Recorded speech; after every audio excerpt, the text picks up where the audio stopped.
Hello, അപ്പോൾ എല്ലാവർക്കും ഷഹസാത്ത് അൽബാസ് വ്ളോഗിലേക്ക് സ്വാഗതം. ഇന്ന് ഞാനൊരു വാഴക്ക ബജ്ജീൻ്റെ റെസിപ്പി ആയിട്ടാണ് വന്നിരിക്കുന്നത്. അപ്പോൾ നിങ്ങളെല്ലാവരും സ്കിപ്പ് ചെയ്യാതെ തന്നെ വീഡിയോ കാണണം. വാഴക്ക നമ്മൾ തൊലിയൊക്കെ കളഞ്ഞിട്ട് കനം കമ്മിയാക്കി അരിഞ്ഞ് വെച്ചിട്ടുണ്ട്. ഇനി നമുക്കിതിൻ്റെ മസാലക്കൂട്ട് റെഡിയാക്കാം. അപ്പോൾ അതിനായിട്ട് നമ്മളിത് അവിടെ കടലമാവ് എടുത്തിട്ടുണ്ട്. പിന്നെ അതിലേക്ക് ആവശ്യത്തിനുള്ള മഞ്ഞൾപ്പൊടിയും പിന്നെ അതുപോലെ തന്നെ മുളക് പൊടിയും പിന്നെ കായപ്പൊടിയും കൂടി നമ്മൾ ചേർത്ത് കൊടുക്കുന്നുണ്ട്. പിന്നെ അതിന് ശേഷം ആവശ്യത്തിനുള്ള ഉപ്പും കൂടി ഇട്ട് കൊടുക്കുന്നുണ്ട്. സോഡാപ്പൊടിയും നമ്മൾ കുറച്ച് ചേർത്ത് കൊടുക്കുന്നുണ്ട്. അങ്ങനെ നമ്മുടെ മാവ് ഇവിടെ റെഡി ആയിട്ടുണ്ട്. ഇനി നമുക്ക് എണ്ണ ചൂടാക്കണം. അപ്പോൾ നമ്മളിതാ എണ്ണ ചൂടാക്കാൻ വെച്ചിട്ടുണ്ട്.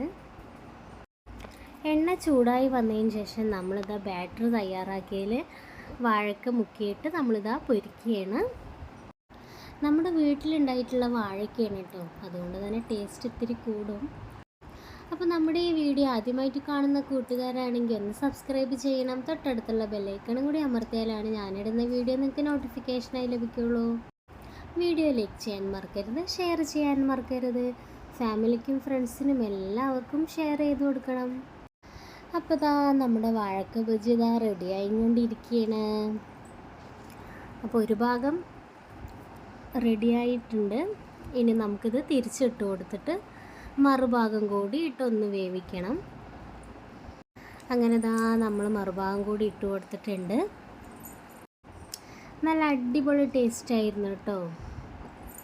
4 മണിക്കൊക്കെ കുട്ടികൾക്കൊക്കെ പലഹാരത്തിന് ഉണ്ടാക്കി കൊടുത്തിട്ടുണ്ടെങ്കിൽ അടിപൊളിയായിരിക്കും. അങ്ങനെ നമ്മുടെ വാഴക്ക ബജ്ജി ഇവിടെ റെഡി ആയിട്ടുണ്ട്.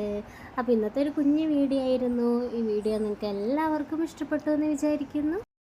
ഇഷ്ടപ്പെട്ടാൽ ലൈക്ക് ചെയ്യുക, ഷെയർ ചെയ്യുക, സബ്സ്ക്രൈബ് ചെയ്യുക.